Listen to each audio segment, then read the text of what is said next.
자유한국당의 아마 그 5.18 그 유족들인가요? 예. 아마 그 세력들이 자유한국당에 가서 굉장히 강력한 그 요구를 하더라고요. 뭐 출당, 예, 김병준이한테, 예. 등등해서. 예. 저는 그 부분에 대해서 예. 오늘 다시 한 번 더 자유한국당이라는 그 존재 자체가 정말 보수우파 정당인지 그 정말 되묻지 않을 수 없었던 그런 그걸 제가 느꼈어요. 예, 실망스럽고 왜 김병준이가 왜 안 나가는지 참 알 수가 없습니다. 그리고 또 제가 김병준 비대위원장이 결국은 5.18을 마치 성역화처럼 예. 그렇게 또 이 판단하고 발언하고 예. 사과하고 예. 어떻게 보면은 과연 저 정당이 보수 정당인지를 정말 저는 좀 회의를 느꼈다. 예. 다시 한번. 그리고 그래서 김병준이라는 이 인물에 대해서 저는 참 그 사람의 행적을 한번 좀 훑어봤어요. 예.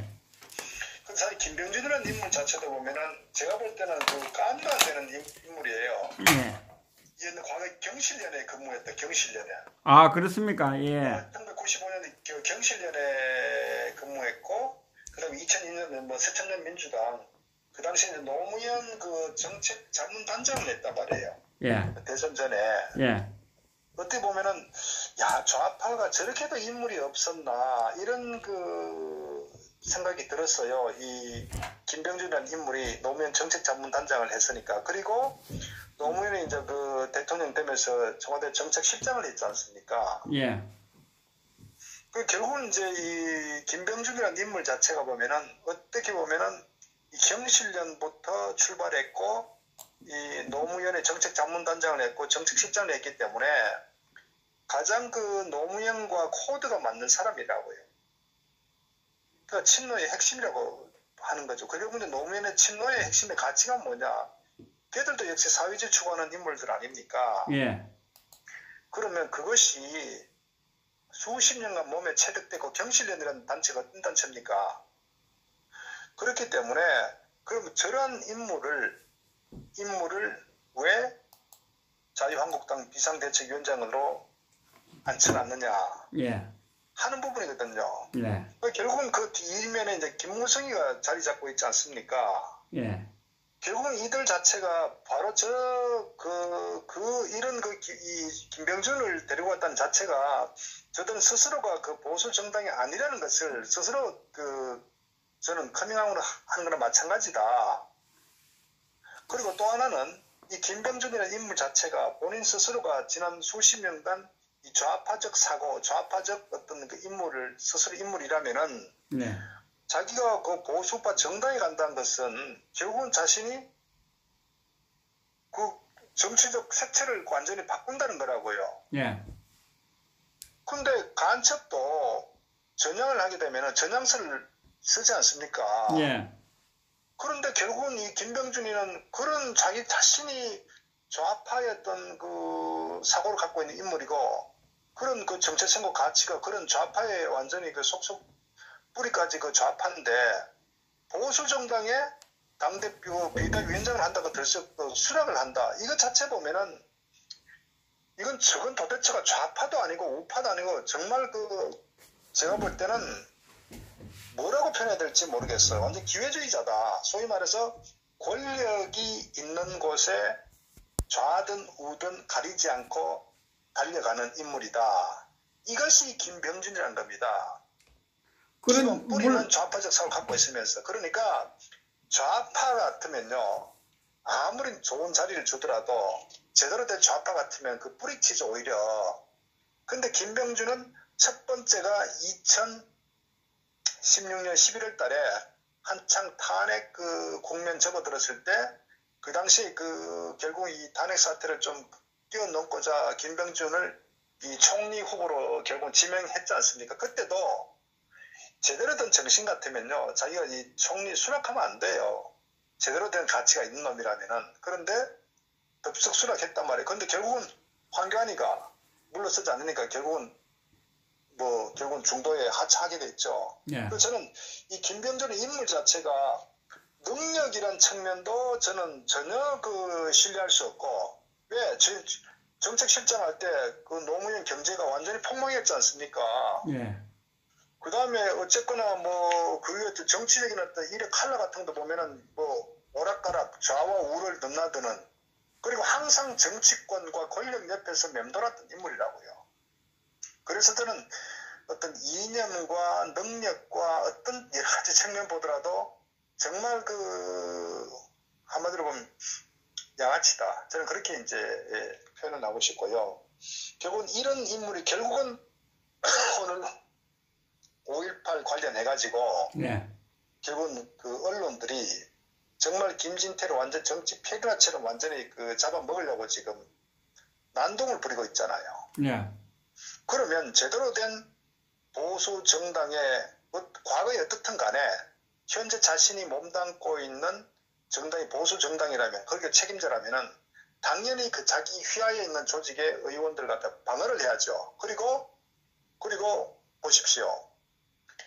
5.18 특별법 관련해서 그 실체적 진실을 밝히자는 게 여야 합의 사항 아닙니까? 예. 그러면 그 합의 사항이기 때문에 그 조사를 앞두고 어떻게 보면 국회에서 토론을 하는 건 지극히 당연한 겁니다. 그런데 지극히 당연하고 이렇게 떠들 필요도 없는데 이 좌파 세력들과 언론은 왜 그렇게 난리를 피우느냐? 그건 정치적 의도가 있지 않습니까? 결국 정치적 의도라는 것이 결국 김경수가 사법 처리되면서 문재인의 뿌리가 흔들리니까 이 좌파들이 이 성창호 판사를 완전히 탄핵시키는 난리 피우고 있잖아요. 예. 이 좌파 정당도 마찬가지고. 왜 그러냐? 결국은 이 김경수 이 사법 처리로 인해서 불똥이 문재인과 김정숙에 튀니까 예. 거기 결국에 이제 김진태 의원이 그 국회 정론관에 두 가지를 주장했지 않습니까? 이거 자체 이 대선 무효다. 그리고 이 특검 가야 된다. 이 주장을 가장 먼저 치고 나왔지 않습니까? 예. 그러니까 좌파들 입장에서는 눈에 가시겠죠. 그러니까 좌파들 입장에서는 어쩌면 이 김진태를 완전히 제거를 시켜야 되는 거예요, 정치적으로. 그렇기 때문에 한편으로는 이 자신들 코너에 몰려있단 말이에요, 지금 김경수 사건으로 인해서. 예. 그 다음에 손혜원과 이 서영교 같은 경우도 사법농단해갖고 지금 좌파가 굉장히 코너에 몰려요, 정치적으로. 예.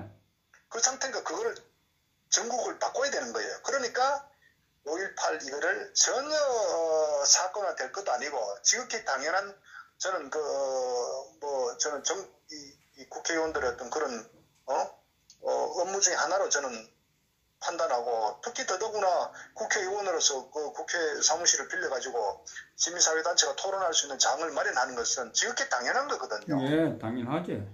그 당연한데 왜 이거를 거품을 무느냐? 바로 그것이 정치적 의도가 내포하고 있었다.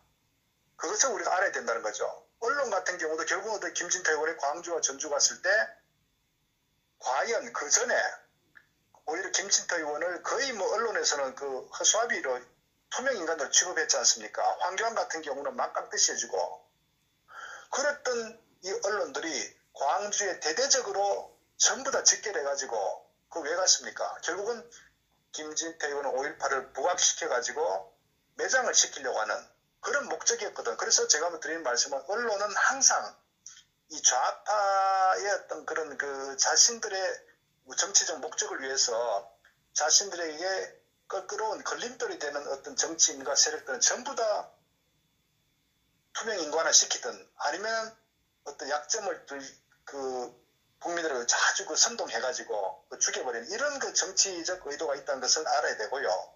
자, 그건 좋다 이거죠. 그러면 자당의 어떤 국회의원이 정상적 발언과 정상적인 정치 행위를 하면은 자기 이 지도부, 정상적 지도부라면은 그걸 막아야 되고, 특히 김병준 같으면 전공법으로 이건 지극히 당연한 것이다. 여기 합의에 의해서 이런 조사가 곧 앞으로 이루어지는데 그 당연한 거다 이렇게 받아쳐야 되는데, 그게 부안해동해서 머리 숙이고 망언을 했다. 그래서 우리 윤리위 제소하겠다. 이런 오히려 좌파보다 더 못한 이런 그 하나의 그 발언을 한다는 자체가 저것이 과연 보수파 정당이냐, 저 빨갱이 아니냐. 그러니까 그런 상황에 어떤 국회의원도 한마디 하지 않는 오히려 김무성과 서청원 같은 인간들은 오히려 비판하는 마치 광주의 5.18의 성역화처럼 이미 법적으로 정치적으로 이미 다 결론난 사건을 그렇게 왜곡시키고 망언을 한다. 아니 근데 그게 뭐 망언이고 왜곡입니까? 저렇게 당연한 거지. 유공자를 밝히라는 거. 그리고 계속 오랫동안 지속되어 왔던 북한의 어떤 개입에 대해서 그 실체적 진실을 밝히기 위해서 조사하고 여야 합의했지 않습니까? 예. 근데 거기에 뭐가 문제 있어요? 아무 문제도 없죠. 더더구나 보수 정당을 표방한다면은 그리고 보수 정치인이라고 하면은 지극히 김진태 의원을 두둔하고 그 당연히 자유한국당이 그건 당연히 그거는 뭐 당원이다. 일종의 공통된 의원이다. 이렇게 받아치는 게 상식이죠. 그래야 좌파들 견제할 거 아닙니까? 그래야 후에 조사를 하더라도 아주 그 공평하게 정상적 조사가 이루어지죠. 근데 미리부터 꼬리 내려가지고 우리는 북한군 개입한 거를 이제 그렇지 않다고 생각한다. 조사하기도 전에 이미 좌파들의 어떤 논리를 그대로 수용해버리고 오히려 한 발 더 나가버렸단 말이에요. 그러면서 올바른 소리하는 국회의원을 윤리위 제소해서 어떤 그 경고, 당원권 전출당 이런 식으로 하면서 이 5.18 폭도들이 주장하는 걸 그대로 수용하면서 머리 숙이는 이것이 무슨 정당입니까? 그래서 제가 그걸 보면서 김병준이 이제 커밍아웃 하는구나. 그걸 저는 오늘 새삼 느꼈다는 겁니다. 김병준이를 데려온 사람이 누굽니까? 저도 김무성이 아닙니까? 김무성이. 결국은 데려와가지고 자한당을 편향하겠다는 거 아니겠습니까? 데려올 때부터. 그때부터 왜 자한당은 왜 안 막았는지 난 참 묻고 싶네요. 아니, 이 탄핵 그 주동 세력들, 소위 말해서 복당파들이 당권을 장악하고 있는 상태니까. 예. 저들이 주도해서 6.13 지방선거에 참패를 했지 않습니까? 예. 그리고 거기에 홍준표가 책임지고 대표적 사퇴하고 미국으로 갔잖아요. 예. 그러면서 김성태 원내대표로서 아직 그 원내 임기가 남아 있으니까 소위 이 대표 권한 대행을 한 거 아닙니까? 원내대표 겸직하면서 예. 대표이면서. 예. 그러니까 그 상태에서 결국은 비대위를 가져갈 수밖에 없었으니까 저들 꼼수가 뭡니까? 문제는 그 향후 또 총선의 공천권 행사를 해야 되거든요. 네. 그 공천권 행사하려면은 결국은 일단 비대위를 만들어 놓고 그 비대위가 자신들이 생각하는 대로 움직여 나가는 꼭두각시를 앉혀야 된단 말이에요. 그 꼭두각시란 것은 결국은 보세요. 정상적인 우파의 어떤 가치나 나름대로 어떤 그 리더십이 있는 그 비대위원장을 앉힌다면은 얘들 김무성이가 생각하는 어떤 정치적 방향하고 또 어긋날 수가 있단 말이에요. 그러니까 자신들이 만만한 그리고 장래 정치 세력이 없는 그런 인물을 꼭두각시를 앉혀놓고 뒤에서 결국은 실권을 잡고 자기들의 정치적인 시나리오에 따라서 움직여 나간다. 거기에 이 김병준이가 그대로 놀아난 거 아니에요. 왜 말씀드렸다 김병준이는 정치 권력 주변에 항상 맴돌면서 좌든 우든 가르지 않은 일종의 정치 창남과 같은 존재라고요. 그러니까 김무성이 입맛에 딱 맞는 인물이 결국은 김병준이죠. 김병준이 거기에 역할을 충실히 하고 있고. 그래서 지금 문제는 저는 이들은 그렇다고 치더라도 이 소위 친박들 인간들 더 나쁜 놈들이에요. 왜? 탄핵에 반대를 했으면은 그러면 잘못된 부분 자신들이 정말 보수 정당 박 대통령의 어떤 정치 철학과 함께 하면서 친박으로 주장했고 탄핵에 반대했다면은 그러면 소위 자유한국당이 정말 스스로가 이 보수 정당이라고 표방했다면은 김병준이 들어올 때 강력하게 비판하고 막았어야죠. 근데 만장일치로 수용했지 않습니까? 그러니 저 친박들도 머리가 썩었다는 겁니다. 그러니까 그 올 때 들어놓고 못 들어오게 막고 하는 사람 하나도 없잖아요. 그렇기 때문에 우리가 지난 탄핵 이후에 뭐 찬성하든 반대하든 그 이후에도 보인 행보가 정치적 행보를 보면은 문재인 이 종북주사파 정권이 대한민국을 망국으로 몰고 가고 안보를 완전히 정말 그 망가뜨림에도 불구하고 침묵 아닌 침묵. 그리고 소위 말해서 이 아스팔트 광장에 나와서 이국 국민들과 투쟁을 함께 했습니까? 극히 일부였단 말이에요. 나머지는 전부 꼬리 내리고 왜 그러냐? 다음 21대 총선의 공천을 받는데 누가 유리하냐? 이런 그 기회주의적 행태를 보이는 게 소위 오늘날 친박이라는 거 아닙니까? 그러면서 하는 헛소리가 반문연대하자는 이런 정치적 공학적 접근을 하고 있는 게 소위 친박 세력이다. 그러니까 친박 비박 뭐 찬성 반대할 것도 없어요. 그러니까 저들은 전부 다 보면은 국가 국민 정의 사법 어떤 법치 개념보다는 누구한테 줄 서면은 다음에 공천을 받아서 내가 한 번 더 국회의원 해볼 것이다. 이것밖에 머리 없어요. 그러니까 결국은 현재 김진태 의원 같은 경우는 저들이 봤을 때 김진태 거꾸로인 거예요. 그러니까 탄핵 찬성 세력 입장에서도 거꾸롭고 왜? 결국 김진태 의원 당대표가 되면은 이 태블릿 PC에 대한 이 특검을 당론을 모아서 밀고 나갈 가능성이 크죠. 두 번째, 드루킹 사건에 대해서 결국은 문재인, 김정숙에 대한 특검을 또 추진할 거란 말이에요. 그러니까 당내에 굉장히 큰 변화가 일어난다고요. 그러면서 특히 또 탄핵이 잘못됐다는 쪽으로 결국 몰고 가게 되면은 그러면 탄핵 찬성했던 주동 세력들은 정치계에서 사라져야 되거든요. 그럼 결국은 어떻게 하든지 김진태를 막아야 되는 거예요. 그렇기 때문에 현재 이 5.18 사건에 대한 아무것도 아닌 것인데도 불구하고 이 소위 보수 정당이라는 테두리 내 이 정치꾼들 김무성 입에 거품 물고 결국은 윤리위까지 그 회부시키는 그런 정치적 의도가 있다는 것을 우리가 알아야 되는 거예요.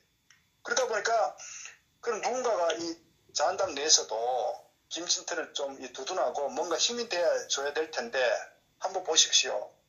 전부 다 머리 숙이고 있잖아요.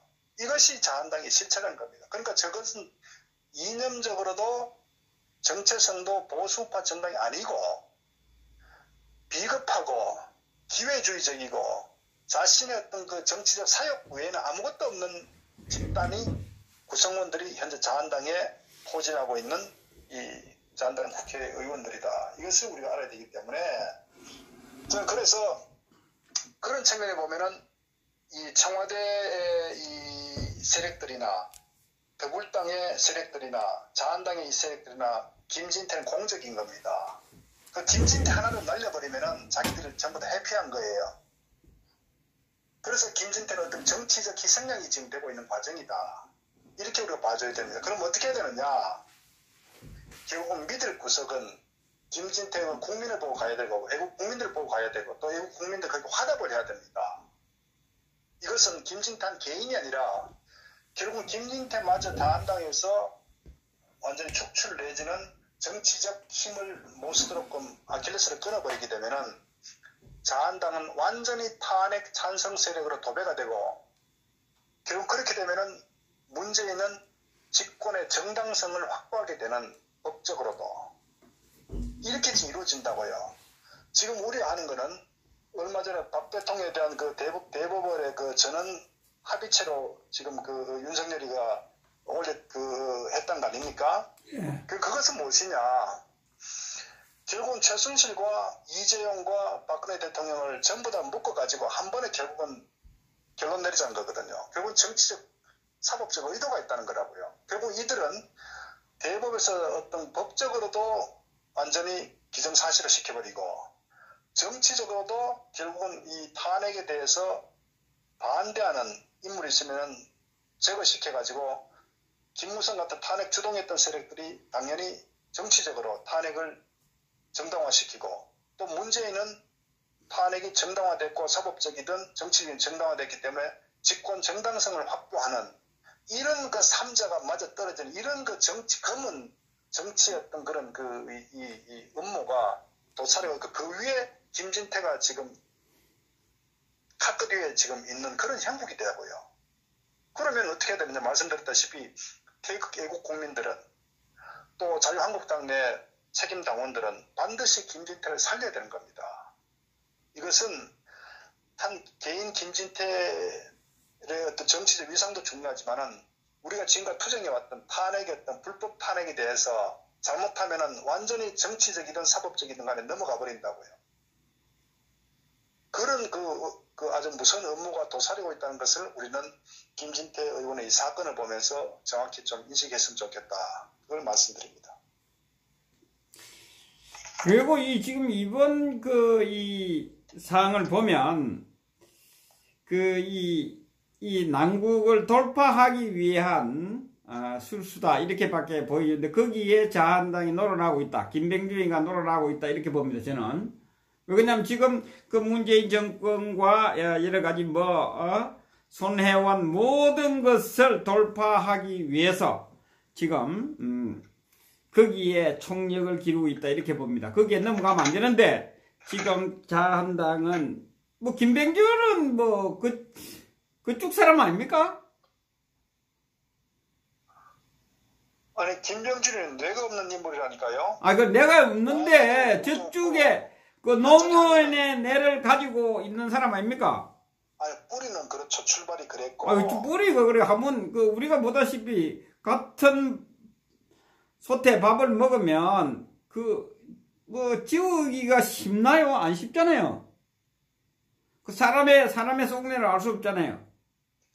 근데 그런 사람을 데려온 사람들이 제일 문제고, 그걸 막지 못한 그 자한당의 국회의원들 참 큰 문제입니다. 그리고 이번 저는 볼 때 이럽니다. 이 정면 돌파를 해야 된다, 이렇게 봅니다. 5.18 이 명단 관련하고 진상 조사하고 그 문재인 그 특검, 김정숙과 특검을 가열차게 밀어붙여야 된다고 저는 봅니다. 그럼 아까 제가 설명을 다 드렸는데요. 예. 그 말씀하신 대로 그런 부분들은 당연하죠. 정상적인 그 보수 정당 같으면은 당연히 정면 돌파해야 되고 자당의 국회의원을 당연히 방어를 해야 되고 더더구나 그 이면에는 정치적 그 음모가 있다는 것을 필히 인식하면은 받아쳐야죠. 그러면서 오히려 대받아쳐가지고 이 들킨 이 사건에 대해서 문재인 김정숙에 대한 그 특검을 해야 되고 청문회도 해야 되고 국정조사도 해야 되는 이런 식으로 정치적으로 공세를 해서 막 받아치는 게 상식이죠. 예. 근데 지금 그렇게 안 하고 있잖아요. 왜? 저는 그 관심 없는 거예요. 오로지 내년도 총선에 누구를 내세우면은 향후 공천받는 데 유리할 것이냐, 누구한테 줄 서면 자신의 도움이 될 것이냐, 그렇게 해갖고 지금 오세훈, 황교안을 중심으로 띄우고 있잖아요. 왜? 황교안이가 되든 오세훈이가 되든 간 탄핵의 정당성이 확보되는 겁니다. 둘 다 탄핵에 대해 찬성한 인물이니까. 오세훈이는 노골적으로 그러잖아요. 황교안 같은 경우는 통진당 해산에 됐기 때문에 굉장히 이념적으로 거칠다는 식으로, 그리고 김진태는 태극기에 가까웠기 때문에 거의 극우처럼 인식하고 있고, 이런 오세훈이 이런 인간들을, 그리고 탄핵은 정당화가 됐기 때문에 더 이상 박근혜 극복하자, 저런 인간들을 만약에 지지하는 인간이 있다면요, 그 인간도 제가 볼 때는 저는 정상적 온전한 인간이 아니다 이렇게 보는 거예요. 그러니까 문제는 그럼에도 불구하고 언론은 정치적이고 의도적으로 띄우지만 거기에 부안해동하는 국민들이 있어서는 안 된다. 김진태 저는 당내 이 자한당 경선이었던 사건을 보면서 그 이면에 여러 가지 내포된 정치적 의도, 음모, 이 부분을 우리가 정확히 좀 캐치해야 되기 때문에 저는 최근에 이런 온 언론이 동원돼 가지고 한 정치인을 완전히 매장시키려고 하는 이 상황을 보면서 2년 전에 박근혜 대통령 탄핵 과정 때 선동 언론의 재판이 지금 진행되고 있다. 저는 그렇게 생각을 하고 있어요. 그만큼 지금 이 탄핵을 주동했던 세력들의 뿌리가 깊다. 언론은 전혀 변한 게 없다. 그리고 탄핵을 주동했던 이 세력들은 반성은 눈꽃만큼도 없다. 오히려 자신들의 정치적 행위를 정당화시키기 위해서 거기에 방해가 되는 인물은 전부 다 무참히 저는 그렇게 제거시키려고 지금 술수를 부리고 있다. 이렇게 보고요. 우리 애국 국민들께서는 현 이 김진태 의원의 사건을 보면서 그 얼마나 뿌리가 깊고 저들이 얼마나 독한지 우리가 알고 투쟁에 한층 더 저는 좀 결기를 가져야 된다 이런 생각을 좀 했어요. 예. 아, 이게 쉽지 않구나 하는 생각을 많이 했습니다. 그런데 지금 그 일련의 이 사항을 보면서 자한당의 당대표는 김진태밖에 없다는 생각이 굳어지고 있는 것 같습니다. 자기 있는 사람은 김진태밖에 없는 것 같아요. 저는 뭐 100% 장담, 100% 제가 그렇게 돼야 된다고 보고요. 다만 이런 바램과 현실이 굉장히 간단치 않다. 예. 이번 그 5.18 이 토론 국회에서 이 자리를 빌렸죠. 이거 하나 가지고 예. 전혀 문제가 될 필요도 없는 이 상황을 이렇게 정치적으로 확대시켜 나간다는 자체가 예. 저들의 어떤 입장에서 이 김진태라는 사람에 대해서 키워주면 안 되겠구나. 자신을 먹히겠다는 그런 굉장히 정치적인 어떤 그 공학적인 상황이 작동되고 있다. 저는 그렇게 느낍니다. 어쨌거나. 예. 김진태 의원을 보면 이 5.18 관련돼서 하고 국회의원으로서 그 세비를 받는 그죠? 그것을 다 하고 임무를 다 하고 있고 나머지는 그 임무를 하고 있지 않다는 생각이 들고 그리고 오늘 그 자유한국당에 보니까 5.18 당입니까 거기가? 5.18 당으로 바뀌었습니까 오늘부로? 그걸 묻고 싶어요. 정말 화가 났어요. 김병준이라는 그 사람이 뭐 하는 사람인지 그 사람들 거기 왜 앉혀놓고 합니까? 그리고 그 더불어민주당 지금 집권당 은 어떻게 해왔습니까 과거에? 그러니까 제가 예? 과거에 해온 행보를 보면 어떻게 해왔는데 그 하나를 가지고 그렇게 난리를 피우고 있습니까? 그것은 내가 볼 때는 5.18 명단을 공개 안 하려고 하는 것이고 그리고 지금 이 어려운 난간을 돌파구를 찾으려고 하는 거기에 넘어가고 있다. 저는 뭐 그 이상도 이하도 아니다 이렇게 보거든요. 어떻게 생각하십니까? 아니 그러니까 우리가 뭐 새삼스럽게 저들 비판할 필요도 없죠. 왜냐 이미 뭐 알고 있는 상황이니까. 그러니까 그 문제는 저만큼 그 저들의 그 생각이나 참 뿌리 깊다. 그리고 이 탄핵에 대해서는 한 몸이다는 것을 우리가 인식하고 그 소위 친박이라고 하는 탄핵을 반대했다고 하는 인물들조차도 절대 믿으면 안 된다. 그래서 저는 앞으로 굉장히 결기 있는 투쟁이 필요하다. 그리고 현 시점에서는 어쨌거나 그 자유한국당 내 책임 당원들께서는 이런 그 실체를 정확히 좀 직시하고 막연한 희망 뭐 어떻게 뭐 되겠지 않은 이런 그 저는 그 안이한 생각은 좀 버렸으면 좋겠다. 이건 지금 총칼은 전쟁과 다름없다는 것을 좀 정확히 인식하고 좀 저는 한 표를 행사하고 또 이 김진태 의원을 지킬 사람은 당원들밖에 없다는 것을 제가 좀 말씀드립니다. 네, 그 정도로 하겠습니다. 예, 감사합니다. 다음 주제로 넘어가겠습니다.